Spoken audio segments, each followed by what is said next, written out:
एक महिला घर से निकलती है अपनी सास के साथ और हॉस्पिटल पहुंचती है। और हॉस्पिटल पहुंचकर घंटों लाइन में खड़ी रहती है। और जब वह घंटों लाइन में खड़ी रहती है तो दूर से एक कंपाउंडर उस महिला को देख रहा होता है कि महिला अपने सास के साथ खड़ी है। और काफी घंटों के बाद उस महिला का नंबर आता है। वह अपनी सास की दवाई वगैरह लेती है और अपने घर लौट आती है। और इसी तरह वह महिला फिर से हॉस्पिटल जाती है और लाइन में खड़ी हो जाती है और उसका नंबर आने में काफी समय होता है।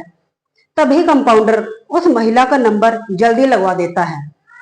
और तभी वह महिला अचंभे में पड़ जाती है कि इतनी जल्दी नंबर कैसे आ गया। तो तभी वह कंपाउंडर उस महिला के पास आता है और बोलता है कि मैडम, यह नंबर मैंने आपका जल्दी लगवाया। मैं देख रहा हूँ, मतलब आप जब भी आती हैं तो यही लाइन में काफी घंटों खड़ी रहती हैं अपनी सास के साथ और परेशान होती हैं, तो इसी के चलते मैंने आपकी मदद कर दी।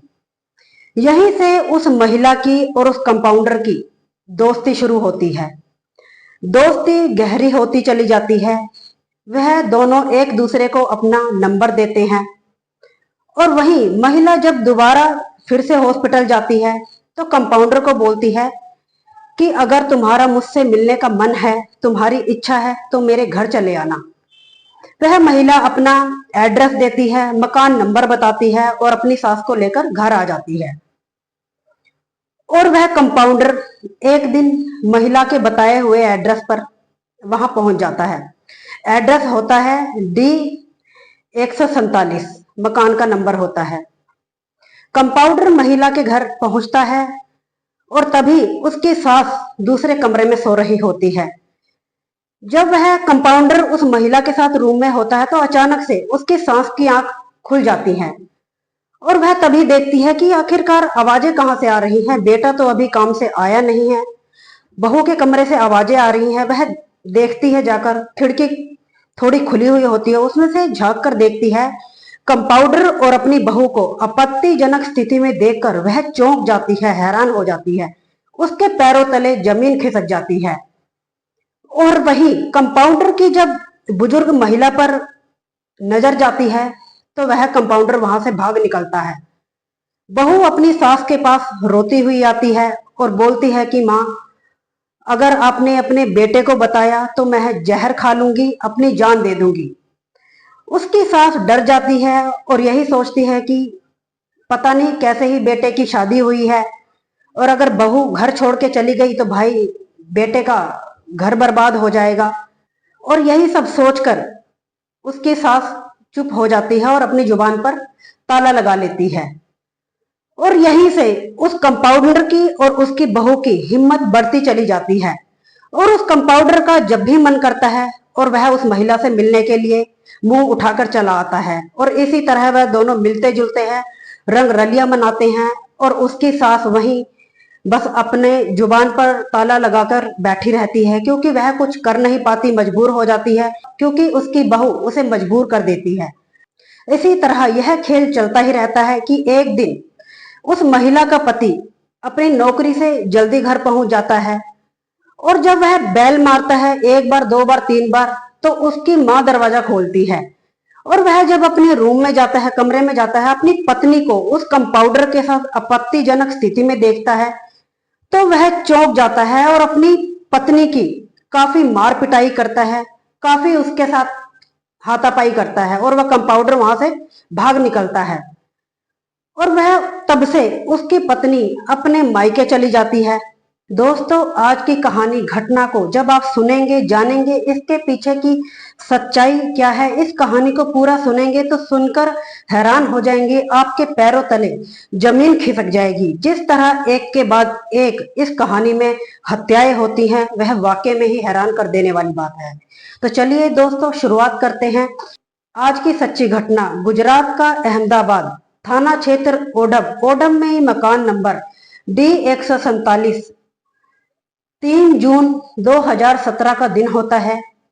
मकान के बाहर एक व्यक्ति खड़ा होता है जो दुबला पतला, जिसकी उम्र 35-36 वर्ष होगी, और जिसने एक कंधे पे एक बैग टांगा होता है। और वह मकान की बेल बजाता है, एक बार बजाता है, दो बार, तीन बार। अंदर से एक आवाज आती है कि भाई रुको, आ रही हूँ, खाना बना रही हूँ, रुक जाओ। तभी एक बुजुर्ग महिला जिसका नाम कंचन मोदी होता है, कंचन मोदी जैसे ही दरवाजा खोलती है, वह व्यक्ति बुजुर्ग महिला को धक्का मारता है, महिला गिर जाती है और वह व्यक्ति अपने थैले में से एक कुल्हाड़ी निकालता है। कुल्हाड़ी का जो आगे का हिस्सा होता है, उस हिस्से से उस बुजुर्ग महिला पर, कंचन मोदी पर लगातार वार करता चला जाता है। इसके बाद उसकी लाश को किचन में घसीटता हुआ ले जाता है। वहां जाकर एक चक्कू निकालता है और उसके बाद गला रेत कर उसकी हत्या कर देता है। और वहीं तार पर एक साड़ी सूख रही होती है, उस साड़ी को लेकर आता है, उसमें उसकी गठरी बनाने की कोशिश करता है। और जब गठरी नहीं बनती, वह काफी कोशिश करता है लेकिन गठरी बनती नहीं। और इसके बाद उसके पास एक गणासा होता है, उससे वह बुजुर्ग के टुकड़े टुकड़े कर देता है और इसके बाद उस चुन्नी में, उस साड़ी में बांधता है और उसकी गठड़ी बनाता है और किचन के नीचे रख देता है। उसकी स्लेब होती है, उसके नीचे उसकी गठड़ी बना के रख देता है। और गठड़ी में से देखते हैं कि खून की जो धारा बह रही होती है। और इसके बाद जब वह बाहर निकल कर आता है, उसका खून वगैरह जितना भी होता है उसको साफ करता है, दीवारों को साफ करता है, अपने कपड़ों को साफ करता है और वहीं आकर सोफे पे बैठ जाता है। ठीक उसके 2-3 घंटे बाद, 2 घंटे बाद फिर से मकान की बेल कोई बजाता है बाहर से। एक बार बजाता है, 2 बार बजाता है, तभी वह चौंक जाता है और देखता है कि रात के 10 बज रहे हैं, कौन आया होगा। तभी वह जब दरवाजा खोलता है तो बाहर से उस बुजुर्ग महिला का बेटा, जिसका नाम विपुल मोदी होता है, विपुल मोदी जैसे ही उस व्यक्ति को देखता है तो वह देखकर चौंक जाता है और बोलता है, तुम यहाँ क्या कर रहे हो और मेरी माँ कहाँ है।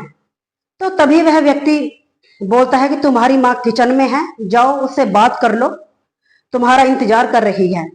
तभी वह जब अंदर जाता है तो जूते में उसके खून लग जाता है और वह तभी सीधा जब किचन में जाता है, किचन में जब नीचे स्लेब के नीचे देखता है तो जब खून की जो धारा बह रही होती है उसे देखकर वह चौंक जाता है। इतने में वह चिल्लाता या शोर मचाता, इतने में वह व्यक्ति पीछे से विपिन मोदी के ऊपर वार कर देता है और उसके ऊपर कुल्हाड़ी से इतने वार करते चला जाता है, उसको लहूलुहान कर देता है और फिर उसके उसी से गणासे से उसके कई टुकड़े करता है और उसको बोरे में भरता है और वहीं किचन में स्लेब के नीचे रख देता है। और जब वह थक हार जाता है, वहीं पर एक बेड होता है, वह उसके ऊपर बैठ जाता है और उसकी आंख लग जाती है। 4 जून 2017 का दिन हो जाता है। सुबह के लगभग 4-4:30 बजे का समय होगा। वह जब समय देखता है तो देखकर हैरान हो जाता है, उसके पैरों तले जमीन खिसक जाती है और वह काफी परेशान होता है। इधर उधर से खून वगैरह साफ करता है, अपने औजार साफ करता है और वहां से दरवाजा बंद करके फरार हो जाता है। इसी तरह 2-3 दिन गुजरते हैं। 6 जून 2017 का दिन होता है कि घर के ठीक सामने एक व्यक्ति का घर होता है। उस व्यक्ति का नाम होता है अशोक भाई प्रजापति। अशोक भाई देखता है कि दुर्गंध आ रही है और आ कहां से रही है, वह काफी इधर उधर देखता है। इसके बाद आस पड़ोस के लोगों को इकट्ठा करता है और देखता है कि D-147 में से दुर्गंध आ रही है। वह काफी दरवाजे को बैल बजाते हैं लेकिन अंदर से कोई आता नहीं है। इसके बाद मकान का जो मालिक होता है दिनेश भाई को फोन किया जाता है। दिनेश भाई वहां पहुंचते हैं और वह भी काफी बैल बजाते हैं लेकिन अंदर से कोई नहीं निकलता। इसके बाद पुलिस को सूचित किया जाता है। NL देसाई इंस्पेक्टर एक टीम गठित करते हैं और वहां पहुंचते हैं और जब वह काफी बैल मारते हैं तो कोई दरवाजा नहीं खोलता। इसके बाद दरवाजा तोड़ दिया जाता है। अंदर का जो जब नजारा देखा जाता है तो वहां के जो लोग होते हैं, इतनी अंदर से दुर्गंध आ रही होती है कि कोई 1 सेकंड वहां खड़ा नहीं हो सकता। पुलिस उनकी जो लाशें होती है, शव होती हैं जो किचन में होती है, उनको बाहर निकलवाती है। उनकी पूछताछ की जाती है, मकान मालिक से पूछताछ की जाती है। तो उससे पूछताछ की जाती है इस मकान में कौन रहता है, कितने मेंबर रहते हैं और उनके क्या क्या नाम है। तभी वह बताता है कि उसके एक दूर के चाचा होते हैं जिसका नाम सुरेश होता है। काफी समय पहले उनका फोन आता है और वह बोलते हैं कि उनके बेटे की नौकरी अहमदाबाद में लग चुकी है, तो उनके बेटे को एक किराए पे मकान चाहिए होता है। और तभी वह बताता है कि उसका एक मकान खाली है। तभी विपुल अपनी पत्नी, अपनी बेटी और अपनी माँ को अहमदाबाद लेकर चला आता है और वहां रहना शुरू कर देता है। और वहीं जब पुलिस छानबीन करती है तो पता चलता है कि यह दोनों शव उसकी मां कंचन मोदी, जिसकी उम्र 55 वर्ष होती है, और उसके बेटे विपुल मोदी की है। पुलिस तभी हैरान हो जाती है और सोचती है कि आखिरकार इन दोनों की लाशें तो यहाँ हैं और इसकी पत्नी और बेटी कहाँ हैं। तभी पता चलता है कि वह अपने मायके महाराष्ट्र के सतारा जिला में एक इलाका लगता है शिवपुरी, शिवपुरी की वह रहने वाली होती है। पति से झगड़े के बाद वह अपनी बेटी को लेकर मायके लौट जाती है और वहां से अभी लौटी नहीं होती। तभी पुलिस सुजाता को बुलवाती है, उससे संपर्क करती है और उसे बुलाया जाता है। उससे पूछताछ की जाती है। पहले तो वह इधर उधर की बातें करती है, लेकिन जब कड़ाई से पूछताछ की जाती है तभी सुजाता पूरी कहानी बयां करती है और बताती है कि कहानी पुरानी है। उसके जो पहली पति थे वह गुजर जाते हैं। इसके बाद उसकी एक बेटी होती है। घर वाले उसके लिए कोई लड़का देख रहे होते हैं, काफी तलाशते हैं लेकिन उन्हें कहीं लड़का नहीं मिलता। तभी कोई उनके रिश्तेदार विपुन के बारे में बताते हैं। विपुन भी, इसकी माँ और पिता भी लड़की की तलाश कर रहे होते हैं, इन्हें भी कोई लड़की नहीं मिल रही होती। तभी दोनों के ही माता पिता मिलते हैं, इनका रिश्ता तय कर देते हैं। विपुन भी बेटी को अपनाने को तैयार हो जाता है और तभी उधर सुजाता के घर परिवार वाले भी खुश हो जाते हैं। दोनों की शादी हो जाती है। इसके बाद जो विपुन होता है उसकी नौकरी अहमदाबाद में लग जाती है। वह अपनी बेटी, अपनी माँ और पत्नी को लेकर अहमदाबाद चला आता है और वहीं आते ही इसकी माँ की तबीयत खराब रहने लगती है। और वहीं जब वह अपनी सास को हॉस्पिटल लेकर जाती है तो इसी बीच उसकी नजरें कंपाउंडर से मिलने लगती हैं। दोनों के नंबर आदान प्रदान होते हैं और यहीं से इनकी प्रेम कहानी शुरू होती है। और तब वह महिला पूरी बात बताती है तो पुलिस को कुछ खास जानकारी उससे मिल नहीं पाती। तभी पुलिस उस कंपाउंडर, जिसका नाम कंपाउंडर बलदेव सिंह चौहान, पुलिस उसकी तलाश करनी शुरू कर देती है। और वहीं ओडम में एक हॉस्पिटल होता है, श्री राम हॉस्पिटल। वहां जब उसको पता चलता है कि पुलिस उसकी तलाश कर रही है तो वह वहां से फरार हो जाता है। लेकिन पुलिस काफी मशक्कत के बाद उसे पकड़ लेती है और इसके बाद उससे कड़ाई से पूछताछ की जाती है। पहले तो वह काफी इधर उधर की बातें करता है। पुलिस जब सख्ती से पेश आती है तो बलदेव पूरी सच्चाई उगल देता है और बताता है कि कुछ समय पहले सुजाता अपनी सास कंचन मोदी को हॉस्पिटल लेकर आती थी और घंटों लाइन में खड़ी रहती थी। और वहीं कंपाउंडर बलदेव उसका जल्दी नंबर लगवा देता है। इसी बीच दोनों की दोस्ती होती है। दोस्ती धीरे धीरे गहराने लगती है। इसके बाद दोनों में प्यार होता है और बलदेव सुजाता से उसके घर मिलना जुलना शुरू कर देता है। एक दिन नौकरी के दौरान उसका जो पति होता है विपुन, वह जल्दी लौट आता है और वह जब अंदर जाता है अपने रूम में देखता है तो वह अपनी पत्नी को कंपाउंडर के साथ आपत्तिजनक स्थिति में देख लेता है और उसे काफी गुस्सा आता है। वह अपनी पत्नी के साथ काफी मार पिटाई करता है और इसके बाद जो उसकी पत्नी होती है वह अपने मायके लौट जाती है और जो कंपाउंडर होता है वह वहां से भाग निकलता है। और तभी बलदेव बताता है कि उसे उसकी सास के ऊपर बहुत गुस्सा आता है। 29 मई 2017 का दिन होता है। वह D147 मकान नंबर में जाता है और जब वह काफी बेल बजाता है अंदर से उसकी सास कंचन मोदी निकल कर आती है। और वह जब अंदर जाता है तो वह सुजाता की सास पर भड़क जाता है और उसे बोलता है कि आखिरकार तुमने अपनी बहू को उसके मायके क्यों भेजा है। वह लड़ने लगता है तो तभी उसकी सास गुस्से में आ जाती है, काफी गाली गलौज होती है और वह उसके ऊपर एक हाथ छोड़ देती है। इसके बाद बलदेव इतना गुस्से और क्रोध में आता है और वहां से भाग निकलता है और रास्ते में एक कुल्हाड़ी खरीदता है, एक चक्कू खरीदता है और एक गणासा खरीदता है। और इसके बाद उसे 3 जून को मौका मिलता है। 3 जून को वह फ्लैट नंबर 147 में पहुंचता है उस बुजुर्ग महिला कंचन मोदी की हत्या करता है। इसके बाद उसके बेटे विपिन मोदी की हत्या करता है और इसके बाद वहां से फरार हो जाता है। पुलिस जब बलदेव की पूरी कहानी सुनती है, इसके बाद उसे गिरफ्तार कर लेती है और उसे जेल भेज दिया जाता है। एफआईआर दर्ज होती है, मुकदमा दर्ज होता है। अहमदाबाद कोर्ट में काफी समय तक केस चलता है। इसके बाद दोनों पक्षों के वकील अपने अपने क्लाइंट्स के लिए बचाने की काफी कोशिश करते हैं। एक पक्ष हार जाता है, दूसरा पक्ष सबूतों के आधार पर जीत जाता है।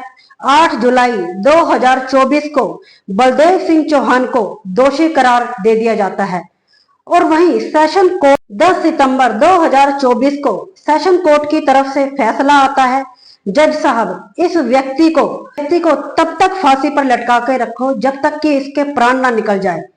जिस तरह इसने दो हत्याएं की हैं, एक बुजुर्ग महिला और एक उसके बेटे को जिस तरह हत्या की गई है अपनी हवस के चलते, यह कोई छोटी बात नहीं है, तभी उसे फांसी चढ़ा दिया जाता है।